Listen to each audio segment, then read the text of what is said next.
Hello guys, welcome back to this another tutorial. In this guide, I will show you how to fix too many friends on Snapchat error.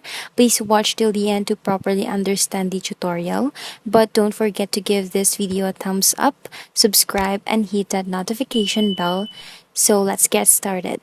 First, what you have to do is to open your phone settings. For Android, find and tap on applications and permission, tap on the app manager. You can scroll down and find on the Snapchat, tap on internal storage and clear data. Uninstall and reinstall Snapchat as well.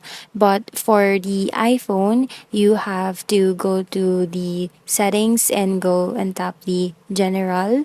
Then you have to go through the iPhone storage, and here in the Snapchat, you have to upload the app or delete this one. If you still can't add friends, that means you have reached the 2,500 friend limit. Now what you can do is open Snapchat, tap on your profile. Here you have to manually remove all the Snapchat friends you don't need.